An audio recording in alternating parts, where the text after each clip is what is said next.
This is the intro.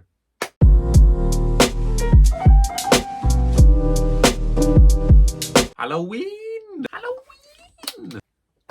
I don't have any spooky or scary Halloween-themed decorations to put up around here. However, I will point you all towards something that I feel like is probably not very well, you can't really see it very well, but I have a little ghost, and I got him in York from the Ghost Merchant.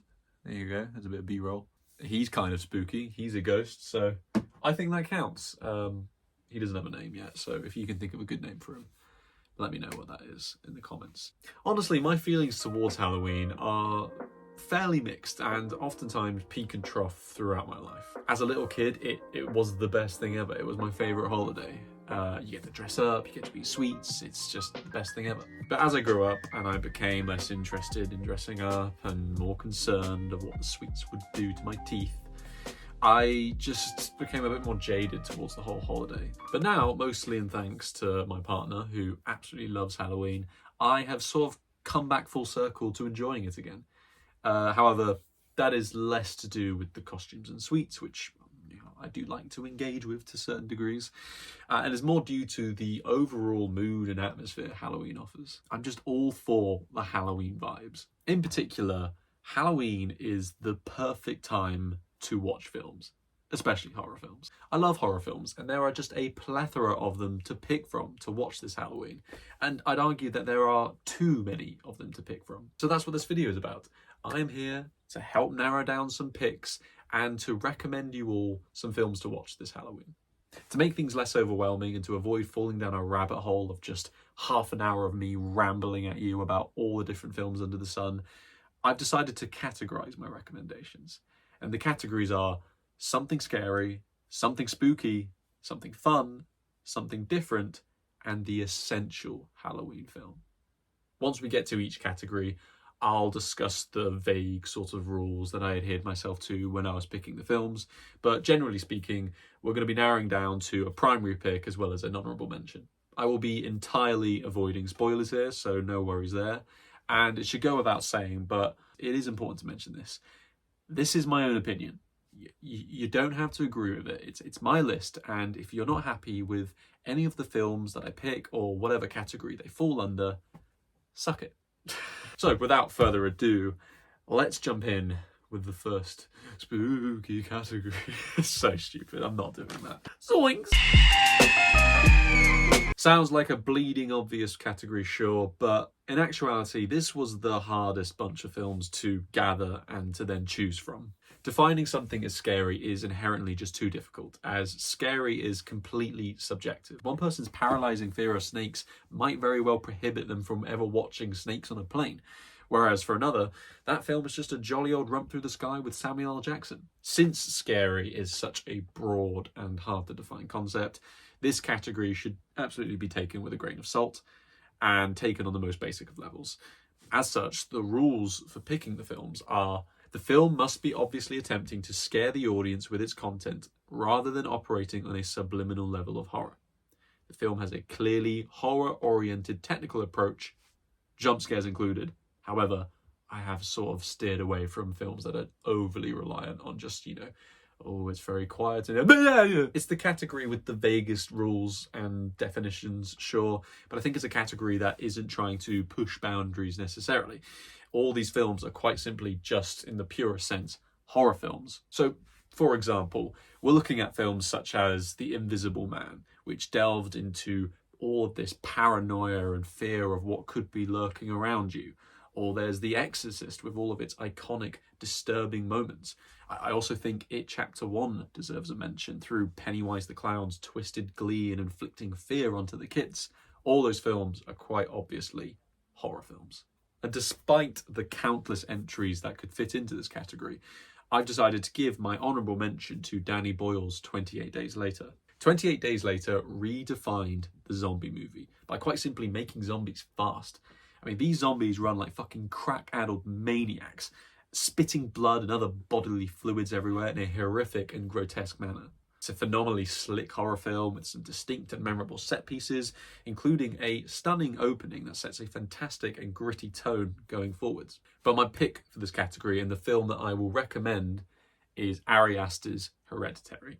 which on a glance seems to be a bit of a boring pick, I'd say. However, I'm surprised by how many people I've spoken to that just haven't seen this film, and a lot of that is primarily because of its reputation. As someone who has seen it countless times, that sounds like such a brag. As someone who has seen it countless times, I can confirm it is absolutely worthy of the reputation, with tremendous scares and some truly awfully horrifying moments, all compounded by its mesmerizingly oppressive score. I think it's a film that absolutely offers some interesting thematic exploration. It's very distinctly moody. It's very arty in some regard, but looking at it in as simple as a manner, it's scary. So honestly, if you are looking for a film that you just think to yourself, I want to be scared, I want something to truly horrify and disturb me, I can't think of a film better to watch this Halloween than Hereditary. I mean, I freaking hallucinated that I saw someone hanging over my bed after I watched this film.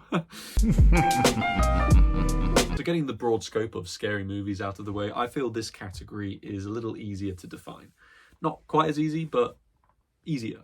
For this category, I looked at films that have a distinct and unique atmosphere, were not necessarily obviously scary on the surface, and were more horrifying in terms of its themes or concept. Films like The Blair Witch Project stand out for me, with its shaky handheld camera and murky forest aesthetic.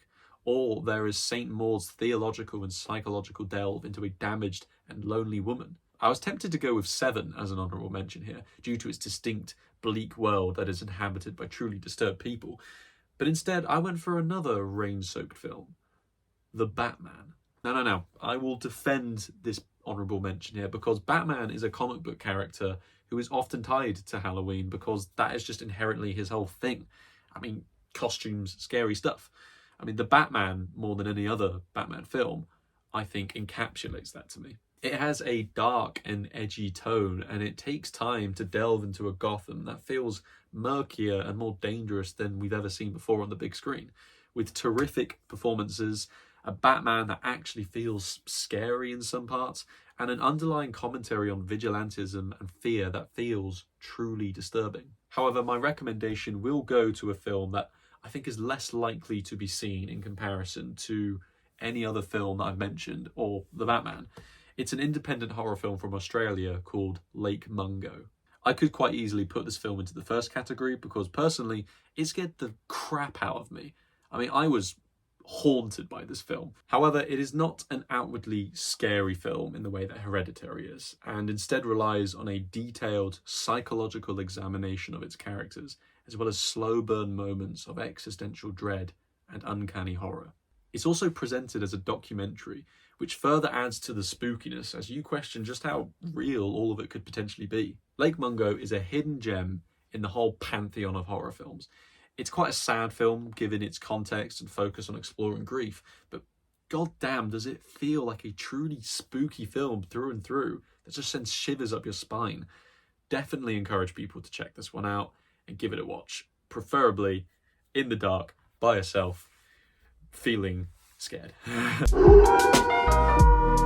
When you're done with being scared shitless or soaked in a spooky, moody world of horror, what better than to crack open a fun one and watch a horror film that's made entirely for entertainment? The rules here were simple. It had to be a film that was either ridiculous and dumb with its execution, or genuinely exciting and adrenaline-fueled, or both. It still had to fit into the world of horror though, but could be a film that anyone could watch in any mood, whether it was to truly immerse yourself or just to have something on to vaguely pay attention to. A Quiet Place Part 1 and 2 immediately come to mind for me due to their exciting set pieces and thrilling concept, as well as just being incredibly accessible and easy to watch in my opinion. Or there's The Cabin in the Woods subversion of horror tropes into a goofy and thoroughly entertaining film.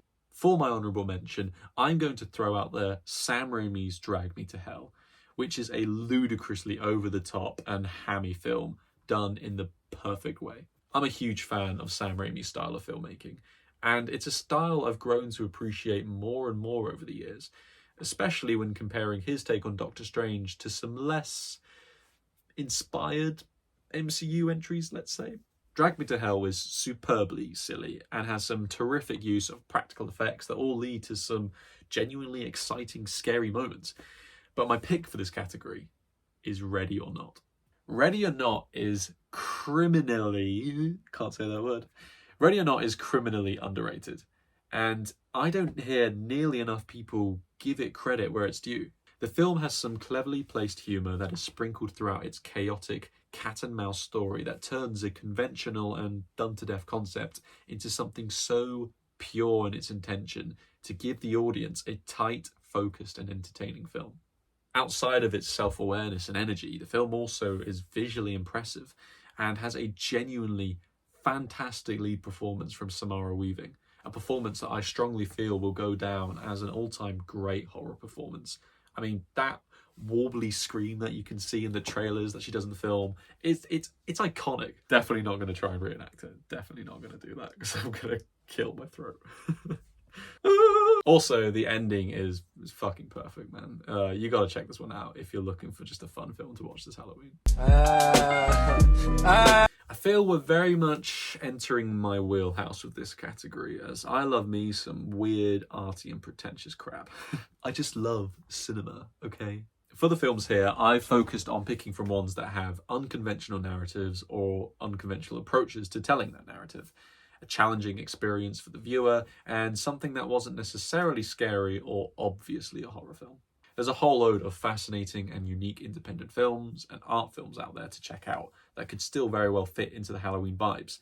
A film such as Sleep Has a House would be very challenging to watch, as it completely disregards narrative for a slow, drawn-out and atmospheric dive into nature.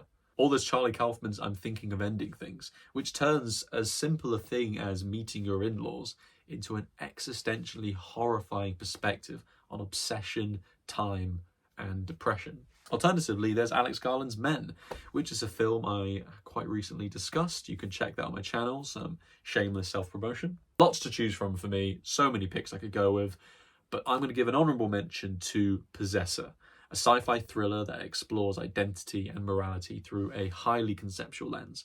It's also made by David Cronenberg's son, Brandon, so you can expect some delightfully squeamish body horror and gore. My final pick, however, and my recommendation for this category, will be Lars von Trier's Antichrist, which, by name alone, I can assure you is just pure fun for the entire family. Lars von Trier certainly has a reputation for being to put it lightly, a provocative filmmaker. But with Antichrist, he really manages to perfect his provocative style and beautifully renders these feelings of depression and mental health as a horror film. Charlotte Gainsborough and Willem Dafoe are so believable and compelling in their performances. The cinematography is stunning, and there are some interesting editing choices that are all brought together to make a detailed psychological examination of the worst parts of humanity. Very easy film to watch. Also, fair warning to anyone who might go into it completely blind, there are some truly, utterly gruesome moments of violence in this film that look and feel so realistic. So if you do watch it and you end up passing out and vomiting, don't come blaming me in the comment section, okay? But in all honesty, regardless of that, it is a fantastic film. And if you are looking for a film to watch this Halloween that is sort of outside your comfort zone, something you don't usually watch, what better than Antichrist? Right, we've reached the final category, and the one that I feel may very well stir the most controversy. How on earth can you possibly define the definitive Halloween movie, Anthony? There are so many classics, and that one you chose is wrong. Well, my video, my rules. And the rule here is quite simply that the film can fit into any or all of the previous categories, and is just simply a must-watch. If there's any film to watch this Halloween, it is this one. So many iconic films to pick here, such as the superbly nauseous daylight horror of Texas Chainsaw Massacre, or Ridley Scott's sci-fi classic Alien. I was tempted to give my entire recommendation towards The Shining, because it's personally an all-time favourite film of mine, but I can appreciate for a lot of people that they may be slightly let down by Kubrick's very slow and reserved style. Also, giving the pick to Halloween just feels obvious and silly to me, so my honourable mention will be Evil Dead 2. Mentioning Sam Raimi again just tells you how important I feel he is to horror films. And for me, Evil Dead 2 is his magnum opus. It's hilarious and exciting, it's goofy and gross, horrifying even. It's just everything you need and want it to be. It is pretty much a perfect 80s horror romp, but it does get edged out by another 80s horror film. So my final recommendation for this Halloween is John Carpenter's The Thing. The Thing is just perfect in my opinion. It has a superb sense of style and a focused attention to atmosphere. It creates this brooding anticipation of horror in an impressively isolated setting. The score is understated and perfectly complements the tone. The performances all around are great, and Carpenter's direction is wonderful. Plus, The Thing has some brilliant use of practical effects. And if you haven't caught on already, I love me some practical effects, especially in horror films. And the practical effects here, they still hold up in my opinion, primarily due to just how well made they are and how thought out they are in the use within the film. It really does conjure up a feeling of nostalgia almost, and awe at the way filmmakers way back when would so creatively explore and craft their ideas on screen. So yeah, there were loads of films to pick from, not just for this category, but for all of them. And this category in particular is always going to be a tricky one to try and nail down the definitive Halloween movie to watch. But for me, The Thing is just so iconic and one of, if not the best horror film ever made. And that is why it should be your #1 pick to watch this Halloween. Thank you very much for watching, everyone. I hope you enjoyed this video. Those are my thoughts on some various films that I think you should watch this Halloween. So if you're ever stuck for something to watch, go through this video, check out the films I've mentioned if you haven't seen them already, or if you have seen them already and you just forgot about them for some reason, go watch them. Of course, it's all just my personal opinion. If you don't fancy watching any of these films, you don't have to. That's the beauty of this thing. I'm recommending them, but you don't have to watch them. Patronising git. So yeah, I hope everyone has a great Halloween. I hope you all have a very safe Halloween. Like and subscribe. And yeah, let me know about what films you guys like to watch at Halloween. Is there any that you watch as a tradition? Is there any that you plan and watch? Is there any that you would recommend for me or for anyone else to watch? Let me know. In the meantime, have a good one. Stay safe.